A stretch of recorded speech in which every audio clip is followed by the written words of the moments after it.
분열되어 있던 여진을 통합하고 후금을 세운 누르하치에게는 수많은 자식들이 있었는데요. 그중 적장자였던 추에는 여러 중책도 맡고 많은 군功도 쌓았는데 아버지의 부하들 그리고 다른 형제들과 사이가 나빴기 때문에 후계자로까지 지정되었었지만 모든 권력을 잃었고 이후 자신이 누르하치의 뒤를 잇기 위해 아버지를 저주한 것이 발각되어 결국 처형되고 말았죠. 그 이후 둘째 아들 다이샨이 유력한 후계자가 되었지만 아버지 누르하치의 부인이던 여자와 간통을 했다는 의심을 받아 결국 후계자 자리에서 멀어지고 말았습니다. 그렇게 누르하치의 8번째 아들 홍타이지가 다음 후금의 한으로 등극하게 되었죠. 오늘은 청나라를 세우고 조선을 침략해 정묘호란, 병자호란을 일으킨 인물 홍타이지에 대한 이야기입니다. 1592년 11월 28일에 누르하치의 8번째 아들로 태어난 그는 22살의 나이에 8기군 중 정백기를 관할하는 버일러가 되었고 그렇게 아버지를 따라 수많은 전쟁터에서 전공을 세웠었죠.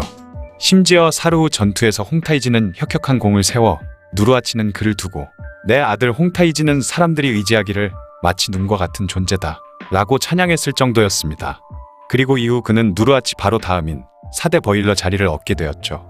또 다른 3명의 버일러는 누르하치의 조카이던 아민과 죄를 지은 어머니를 죽인 일로 누르하치에게 찍힌 망굴타이, 그리고 마지막은 처음 말한 누르하치의 부인과 간통 의심을 받았던 다이샨이었습니다. 그러다 보니 혈통도 좋기도 했고 운도 따랐으며 공적도 많이 세웠던 홍타이지가 자연스럽게 후계자가 된 것이었고 그렇게 그는 1626년 10월 20일 34살의 젊은 나이에 한으로 즉위할 수 있었던 것이죠.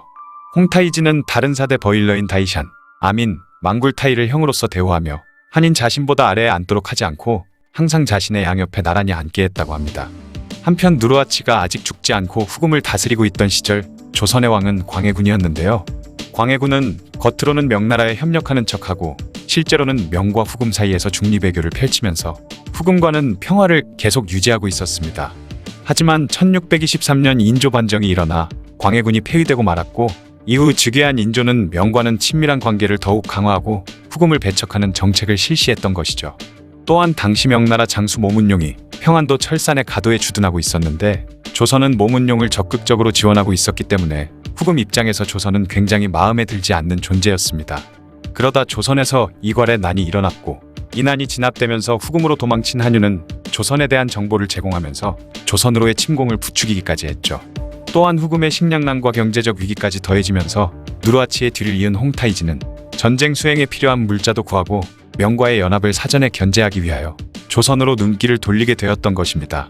그렇게 1627년 1월 홍타이지는 사촌형이던 아민에게 3만의 병력을 주어 한윤을 길잡이로 삼고 사르후 전투 이후 포로가 된 강옥립과 박난영을 대동해 조선을 공격하게 했는데 가장 중요한 목표는 모문용이었지만 만약 여력이 있다면 자신들이 명나라를 칠 때 조선이 함부로 움직이지 못하도록 적당히 압박을 가하려고 했죠. 그렇게 후금군은 1월 14일엔 의주성, 15일엔 정주성을 함락시켰고 21일에는 안주성을 점령했으며 23일에는 평양성에까지 도착했습니다. 조선군도 후금군에 맞서 열심히 싸웠지만 후퇴를 거듭하자 결국 인조는 강화도로 피신했고 소현세자는 전주로 내려가 분조활동을 했죠. 당시 후금군은 조선을 완전히 정복할 마음까지는 없거니와 속전속결로 끝내려 한 전쟁이 장기전의 양상을 띠자 조선과 교섭을 시도하게 되는데요. 후금은 명나라의 연호인 1000개를 쓰지 말 것, 그리고 왕자를 인질로 보낼 것 등을 조건으로 내세웠죠. 그러자 나라가 망해도 명과의 국교 단절은 안 된다라는 신하들의 뜻에 따라 조선은 명과 국교를 단절하지 않은 채 후금과 형제의 관계를 맺고 후금군은 즉시 철수할 것과 다시 압록강을 넘어오지 말 것을 조건으로 하는 조약을 맺었으며 조선은 종실인 원창군을 인조의 동생으로 속여 후금의 인질로 보내고 그렇게 후금군도 철수하면서 정묘호란이 끝을 맺게 되었죠. 이때 후금은 조선과의 관계를 정확하게 하면서 명나라나 다른 곳과 전쟁을 치를 때 신경 쓰이던 조선의 위협을 어느 정도 떨쳐낼 수 있었습니다. 그는 누르하치와 다르게 명나라 한족에 대한 탄압을 하지 않고 그들을 중용하기 시작했는데 유학을 장려했으며 과거 제도를 도입해 더 많은 인재들을 영입했죠. 또한 명나라의 제도인 육부를 만들었고 법률 등 명나라식 중앙집권화를 실시해 8기의 버일러들이 수행하던 국가 통치 시스템을 잠식해 나가면서 자신의 황권을 강화했습니다. 또한 유목민의 풍습이던 형사치수제와 순장, 순사를 엄금했고 만약 이를 어길 시 엄벌에 처하도록 했죠. 농업과 무역을 장려해 경제 성장에도 신경을 썼습니다. 그리고 그는 1627년 정묘호란을 일으켰을 때 자신은 대군을 이끌고 요하를 건너 명나라로 침공을 했는데요. 원숭환이 만들어 놓은 방어선 때문에 금주성과 영원성을 왔다 갔다 하면서 패배를 거듭해 결국 큰 피해만 보고 퇴각하고 말았습니다. 영원성과 금주성에서 홍타이지를 물리친 이 전투를 훗날 영금대첩이라고 불렀죠. 이때 홍타이지는 원숭환이 지키고 있는 한 정면 대결로 베이징을 공략하는 것은 굉장히 힘들 것이라 생각했고 만리장성을 우회해 동북쪽의 희봉구를 지나 베이징으로 치고 들어가는 계획을 세웠는데요. 그렇게 10만의 후궁군은 어느 날 갑자기 베이징 성 앞에 들이닥쳤고 명나라 황제 숭정제와 조정의 대소신료들은 난리가 났습니다. 이때 숭정제는 갑자기 10만이나 되는 후궁군이 코앞에 나타난 이유는 원숭환이 길을 터졌기 때문이다라고 의심하고 있었죠.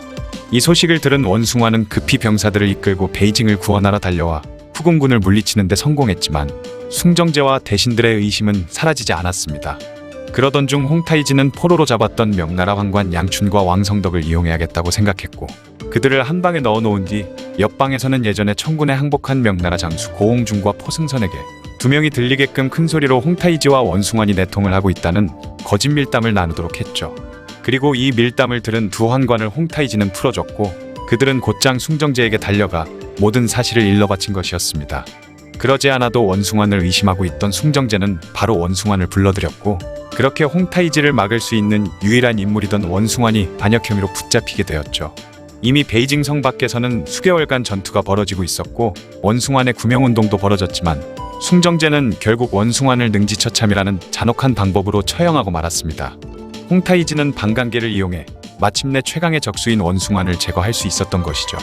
1635년 9월엔 도르곤, 요토, 사하련, 호오거 등에게 병사를 줘 내몽골을 평정하고 원나라 자녀 세력이던 차르 몽골까지 정복하여 몽골 제국 칸의 권위를 상징하는 대원 전국이라는 이름의 금으로 만든 도장을 받으면서 명목상 칭기스칸의 후예인 몽골의 대칸에 오르게 됩니다. 또한 홍타이지는 주션이라는 이름을 없애고 만주라는 이름을 사용하도록 선포했으며 1636년 4월에는 국호를 대금해서 대청으로 고쳤고 자신은 만주족의 아니자 한족의 황제이자 몽골족의 대칸이 되었죠. 그리고 홍타이지는 성대한 즉위식을 거행했는데 청나라의 문무백관들과 각국의 사신들 등 거기 있던 모든 사람들이 홍타이지에게 고개를 숙이며 절을 할 때 유일하게 조선 사신으로 간 나덕헌과 이왕만 오랑캐에게 머리를 조아릴 수 없고 명나라 황제 외에 다른 황제를 섬길 수 없다며 고개를 빳빳이 들고 그냥 서 있었던 것입니다. 그러자 홍타이지는 조선 사신들을 죽지 않을 정도로 두들겨 패버린 뒤 스스로 죄를 깨우쳤다면 왕자를 볼모로 보내라는 내용의 국서를 사신들에게 준 뒤 조선으로 돌려보냈죠. 하지만 이 국서를 인조에게 전달하기 두려웠던 사신들은 국서를 그냥 버려버렸습니다. 그러자 결국 그해 11월 홍타이지는 12만 8천여 명의 대군을 거느리고 조선을 침공해 병자호란이 일어났죠. 청군은 전쟁이 일어나고 5일 만에 한양을 점령해버렸고 인조와 대신들은 남한산성에 고립되고 말았습니다. 그리고 나서 홍타이지는 인조의 동생과 대신 중 한 명을 인질로 요구했지만 여전히 분위기 파악이 안 되던 인조와 조정 대신들은 정묘호란 때와 마찬가지로 이번에도 가짜 동생과 가짜 대신을 보냈죠. 하지만 곧 들통나고 말았고 이에 분노한 홍타이지는 왕이 직접 나오라고 요구했습니다. 이에 인조는 직접 남한산성 문을 열고 나와 홍타이지 앞에서 3번 절하고 9번 머리를 조아린다는 뜻의 300호도례를 해 신하의 예를 보일 수밖에 없었죠. 홍타이지는 오래전부터 명나라를 멸망시키는 것은 큰 나무를 베는 것과 같아서 먼저 양쪽을 도끼로 패고 나면 큰 나무는 스스로 넘어갈 것이라 했다고 합니다. 지금 나무의 양쪽은 몽골과 조선이었으니 명나라에 대한 공격만 남은 셈이었죠. 그리고 이듬해인 1638년에는 드디어 명나라 내부 깊숙이 쳐들어가 산동성 제남을 공략했고 1641년에는 명나라와의 결전인 송산전투에서 홍승주의 14만 대군을 전멸시켜버렸으며 이후로도 요서 지역의 요새와 거점들은 청군에 의해 우후죽순으로 함락되고 말았습니다. 여러 관료들은 홍타이지에게 북경을 직접 공격할 것을 주장했지만 홍타이지는 무리해서 산해관이나 북경을 공략할 의도가 없었기 때문에 가능하다면 명나라와 화의를 맺고 내부의 문제를 우선적으로 해결하려 했죠. 그러던 1643년 9월 중원 진출의 기회를 노리고 있던 홍타이지는 갑자기 사망하게 되었는데요. 사실 홍타이지는 송산전투에서 군을 지휘할 때 코피를 심하게 흘렸는데 이때부터 건강은 점점 악화되었고 그렇게 급작스레 뇌출혈로 세상을 떠나고 만 것이죠. 이후 홍타이지의 아들 아이신기호로 풀린이 5살의 어린 나이에 황제로 즉위했고 그러다 보니 초기 7년 동안은 숙부인 예친왕 도르곤이 섭정왕이 되어 청나라를 다스렸습니다. 누르하치, 홍타이지가 청나라의 기반을 다지고 발전시켰지만 그들의 재위 기간 동안 청나라는 만리장성 너머에 있는 북방 민족 국가에 불과했죠. 그랬던 청나라를 중원의 제국으로 만든 것은 다름 아닌 이 섭정왕 도르곤이었습니다. 우리나라 입장에서는 정묘호란과 병자호란을 일으켜 엄청난 피해를 끼치고 이후로도 조공이라는 명목으로 조선을 수탈한 침략자 홍타이지에 대한 이야기였습니다.